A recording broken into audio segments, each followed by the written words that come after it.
Iraq के दक्षिणी इलाके में रेत के विस्तृत समंदर के बीचों बीच एक वीरान गांव था। नाम था मृगतृष्णा। उस गांव के एक कोने में एक पुरानी झुकी हुई कच्ची झोपड़ी थी, जिसकी दीवारें हर साल की धूल और आंधियों से और भी बेरंग हो चुकी थीं। इस झोपड़ी में रहता था एक 80 वर्ष का रहस्यमयी योगी। गांव वाले उसे साधु बाबा कहकर बुलाते थे, लेकिन उसकी असली पहचान कोई नहीं जानता था। न नाम, न अतीत, न रिश्तेदार। उसका चेहरा स्थिर था, पर आंखें जैसे बीते युगों का राज समेटे हुए थीं। वो साधु हर दिन ध्यान करता, बहुत कम बोलता और कभी भी गांव के झमेलों में शामिल नहीं होता। लोग कहते थे कि वह कोई तपस्वी है, तो कुछ कहते वह शापित है। मगर सच्चाई क्या थी, ये किसी को नहीं पता। एक रात जब पूरा गांव नींद में डूबा था और रेगिस्तान की हवाओं की सरसराहट ही इकलौती आवाज थी, अचानक उस झोपड़ी के दरवाजे पर धीरे से दस्तक हुई। साधु ध्यान की मुद्रा में बैठा था। उसकी आंखें बंद थीं, लेकिन कान सजग। एक पल को सब कुछ स्थिर हो गया। उसने धीरे से अपनी आंखें खोलीं और दरवाजे की ओर देखा। इस वीराने में इतनी रात को कौन हो सकता है? उसने खुद से बुदबुदाया। कुछ पल सन्नाटा रहा, फिर से दस्तक हुई, इस बार थोड़ी तेज। अब साधु उठ खड़ा हुआ। उसकी चाल धीमी मगर दृढ़ थी। जैसे ही उसने दरवाजा खोला, उसकी आंखों के आगे जो दृश्य था, उसने उसके दिल की वर्षों पुरानी शांति में एक लहर पैदा कर दी। दरवाजे पर धीमी सी दस्तक हुई। साधु ने पल भर को आंखें मूंदी, फिर धीरे से किवाड़ खोला। सामने खड़ी थीं दो युवतियां। उनके कपड़े धूल से सने हुए, आंखों में भय और थकावट की परछाई।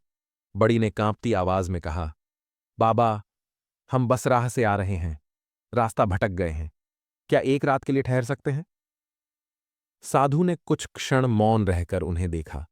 उसकी बूढ़ी आंखों में हल्का सा कंपन आया, जैसे कोई दबी हुई स्मृति भीतर से सिर उठाने लगी हो। बिना कुछ कहे उसने दरवाजा पूरा खोल दिया। दोनों बहनें विनम्रता से भीतर आ गईं। कच्ची झोपड़ी के भीतर धूप से जली दीवारें, एक कोने में राख से भरी हांडी और बीच में बिछी पुरानी चटाई थी। युवतियां वहीं बैठ गईं। साधु ने चुपचाप उन्हें पानी और कुछ सूखे चने दिए।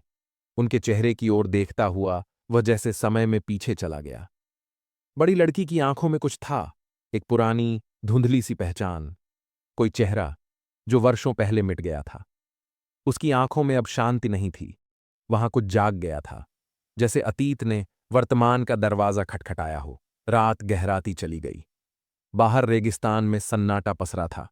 बस कहीं दूर रेत की सरसराहट और रात के जीवों की आवाजें सुनाई दे रही थीं। झोपड़ी के भीतर भी सन्नाटा था, पर साधु की आंखों में नींद नहीं थी। वह अपनी पुरानी चटाई पर लेटा छत की बांस की कड़ियों को घूरता रहा। उसकी आंखें बार बार उन दोनों बहनों की ओर चली जातीं जो एक कोने में लिपटी सी सो रही थीं।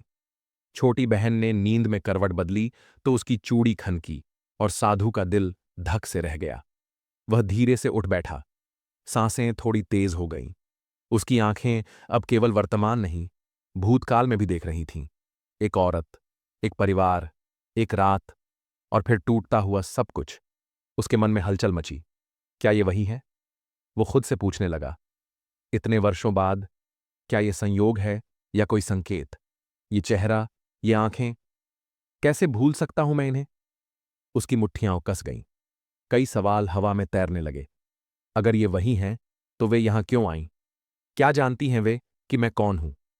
भीतर एक तूफान उठ रहा था, पर बाहर साधु शांत बैठा रहा, जैसे वह सब कुछ पी जाना चाहता हो। उसकी निगाहें फिर से लड़कियों पर टिक गईं, इस बार शक, पीड़ा और कहीं कहीं उम्मीद के साथ। सुबह होते ही साधु ने बहनों से कहा, आज भी ठहर जाओ, रेगिस्तान में कोई काफिला नहीं गुजरा, कल शायद कुछ आए। बड़ी बहन ने थोड़ी हिचक के बाद सिर हिला दिया, जबकि छोटी ने उत्सुक नजरों से साधु को देखा, जैसे वह कुछ और जानना चाहती हो, पर चुप रही। दिन भर वे झोपड़ी के बाहर बैठीं, सूखी रोटियां और साधु की उबली हुई जड़ी बूटियों से बनी खिचड़ी खाईं। साधु अब कम बोल रहा था, पर उसकी आंखें ज्यादा गहरी हो चली थीं। शाम ढलते ढलते हवा में हल्की ठंडक और रहस्यमयपन घुलने लगा। आसमान लाल था, जैसे किसी ने उसे जलाकर बुझा दिया हो। बहनें जल्दी सो गईं। पर रात के तीसरे पहर छोटी बहन अचानक कांपते हुए उठी। उसके माथे पर पसीना था और सांसें तेज। उसने अपनी बहन को हिलाया। दीदी, सपना आया। कोई आदमी था, सफेद कपड़े में, चेहरा धुंधला। वो रो रहा था, कह रहा था, मुझे माफ कर दो, मुझे वहां से निकालो, मैं अभी भी फंसा हूं। बड़ी बहन घबरा गई। क्या बकवास है, ये बस सपना था। लेकिन छोटी बहन की आंखें डरी हुई थीं और कहीं न कहीं उस साधु के चेहरे से मिलती जुलती थीं, जो अभी भी बाहर चौखट पर बैठा चुपचाप आसमान को देख रहा था। दूसरी रात रेगिस्तान की हवा और भी ठंडी थी और झोपड़ी के बाहर सन्नाटा गहराता जा रहा था। साधु आग बुझाकर अंदर आया, जहां दोनों बहनें कोने में लिपटी पड़ी थीं। उसकी चाल धीमी थी, आंखों में कुछ असहज चमक। उसका मन विचलित था, जैसे वह कोई फैसला करने चला हो। वह धीरे धीरे उनके पास बढ़ा, कदमों में लचक और सांसों में बेचैनी। पर जैसे ही उसने पहली बार हाथ बढ़ाया, उसकी अंगुलियां एक झटके से पीछे हट गईं, जैसे किसी अदृश्य दीवार से टकरा गई हों। उसने चौंक कर चारों ओर देखा, पर वहां कोई नहीं था। एक पल को लगा कि कोई फुसफुसाया, अभी नहीं, तुझे अधिकार नहीं। साधु पीछे हट गया। उसका चेहरा पसीने से भीग चुका था। उसने खुद को संयमित करने की कोशिश की, पर उसकी आंखों में डर और पछतावे की जंग साफ दिख रही थी। वह फिर से पास गया, पर फिर वही हुआ।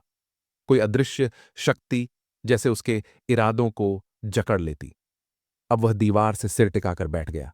हाथ कांप रहे थे और होंठ थरथरा रहे थे। उसने बुदबुदाया, ये वही हैं, वही दो आंखें, वही मासूमियत। लेकिन मैं अब वैसा नहीं हूं। धीरे धीरे उसका चेहरा बदला। पहले करुणा, फिर भय, फिर गुस्सा और फिर थकान। एक बूढ़े साधु की जगह कोई और जैसे उभर आया। कोई जो अपने बीते अपराधों से पीछा छुड़ाना चाहता है, पर छूट नहीं पा रहा। सुबह की पहली किरण अभी क्षितिज पर नहीं फूटी थी, पर दोनों बहनों की नींद टूट चुकी थी। पिछली रात की बेचैनी उनके चेहरे पर साफ झलक रही थी। छोटी बहन ने बड़ी की ओर देखा और फुसफुसाई, दीदी, कुछ तो अजीब है।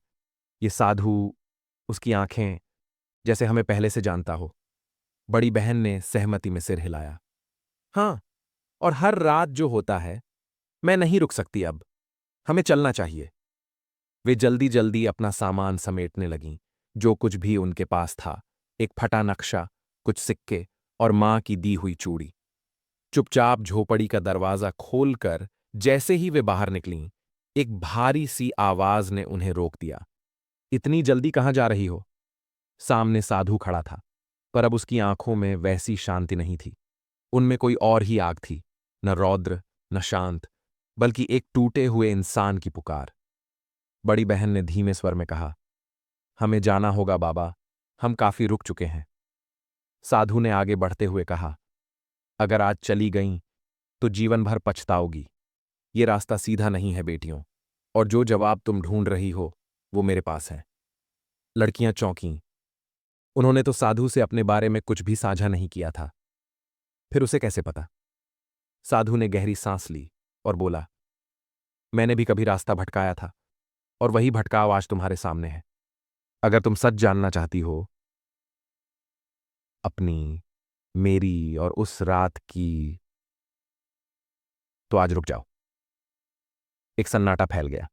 हवा थमी सी लगी, जैसे समय ने अपनी गति रोक दी हो। अब फैसला उनका था। रुकें और सच का सामना करें, या भागें और उस अनकही बात को हमेशा के लिए पीछे छोड़ दें। साधु की बात सुनकर दोनों बहनों की सांसें थम जाती हैं। बड़ी बहन एक कदम पीछे हटती है।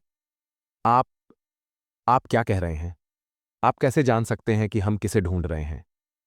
उसकी आवाज कांप रही थी। साधु कुछ क्षण मौन रहता है, फिर झोपड़ी की ओर इशारा करता है। जिसे तुम अपना शौहर समझती हो, वो कहीं दूर नहीं गया, वो यहीं है, इसी झोपड़ी में। ये सुनते ही छोटी बहन की आंखों में डर और भ्रम उभर आता है। क्या मतलब है आपका? हमने उसे बरसों पहले खो दिया। वो किसी युद्ध में मारा गया था। साधु की आवाज भारी हो जाती है। नहीं, उसे मारा नहीं गया, उसे दफना दिया गया, सच के नीचे, पश्चाताप के नीचे, इस साधु के जीवन के नीचे। दोनों बहनें थरथराने लगती हैं। बड़ी बहन अब फुफकारते हुए बोलती है, आप कौन हैं और ये सब आपको कैसे पता है? साधु की आंखें भर आती हैं। उसकी आवाज टूटी सी होती है, क्योंकि मैं ही वो हूं जिसे तुमने खोया समझा और जिसे खुद ने खो दिया। एक स्तब्धता फैल जाती है। झोपड़ी की दीवारें जैसे भूतकाल की गवाही देने लगती हैं। बहनों की आंखों में अब भय नहीं, बल्कि जमी हुई सच्चाई का बोझ तैर रहा है। अब न वे भाग सकती थीं, न नजरें चुरा सकती थीं। एक अतीत था जो अब सांसें ले रहा था। इसी झोपड़ी में साधु की बातों से हिल चुकी लड़कियां अब स्तब्ध थीं। लेकिन इससे पहले कि वे कुछ और पूछ पातीं, झोपड़ी के भीतर बने उस कमरे से हल्की रोशनी बाहर फैलने लगती है। वह कमरा जो 3 दिनों से बंद था, उसकी दरारों से एक अजीब सी चमक टिमटिमा रही थी। बड़ी बहन कांपती आवाज में बोली, ये दरवाजा तो पहले बंद था। छोटी बहन धीमे धीमे आगे बढ़ी। उसकी उंगलियां डरते हुए कुंडी की ओर बढ़ीं।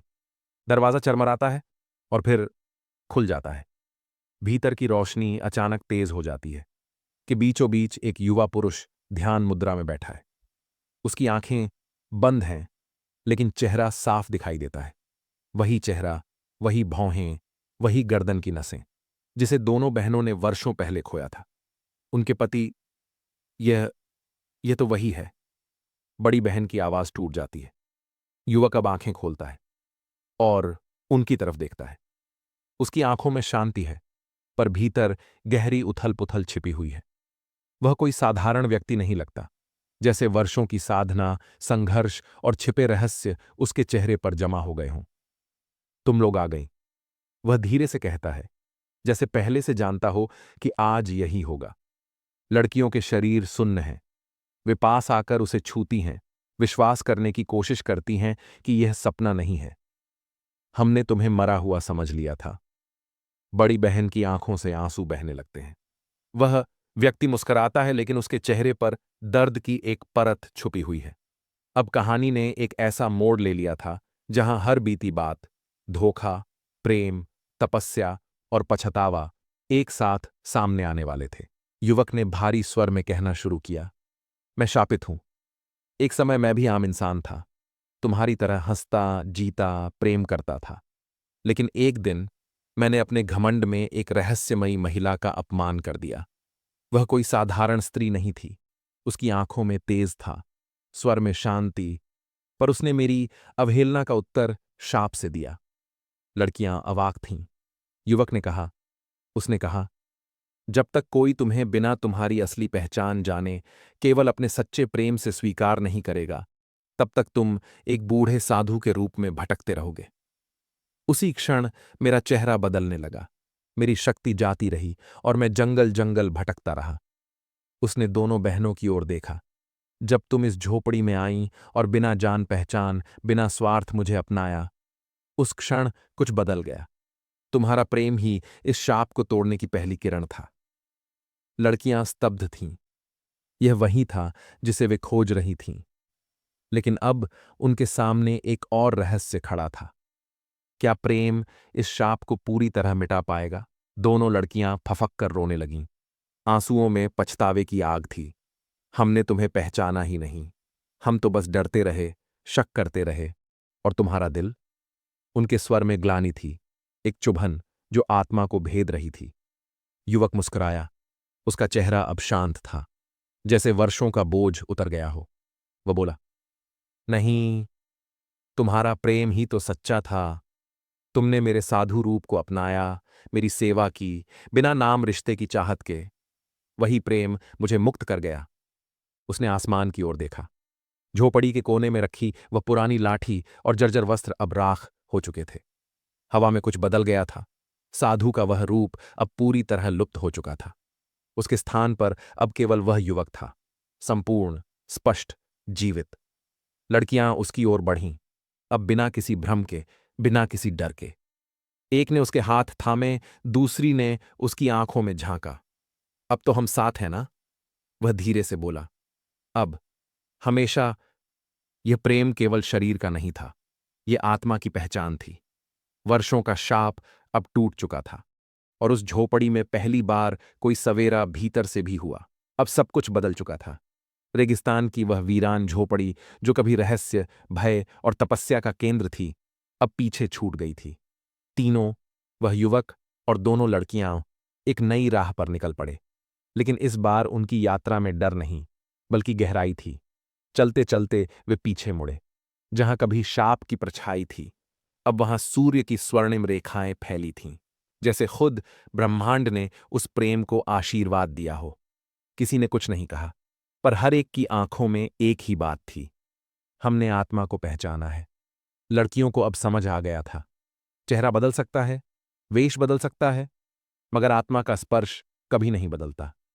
जिसने प्रेम को उसकी पहचान के बिना स्वीकारा, वही सच्चा प्रेमी कहलाता है। वही प्रेम परीक्षा से गुजरता है और वही कालजयी होता है। युवक ने धीरे से कहा, शाप तो उस दिन ही टूट गया था जब तुमने मेरे साधु रूप को बिना नाम और शक के सेवा दी। मोहब्बत ने मुझे आजाद किया, मगर अब मैं मोहब्बत का बंधन चाहता हूं। रेगिस्तान अब उनके भीतर नहीं था। वे चल पड़े, एक नए जीवन की ओर, जहां ना कोई शाप था, ना भय, बस एक सीख। प्रेम आत्मा की पहचान है, और जिसने ये पहचान लिया, वही सच में जीता है।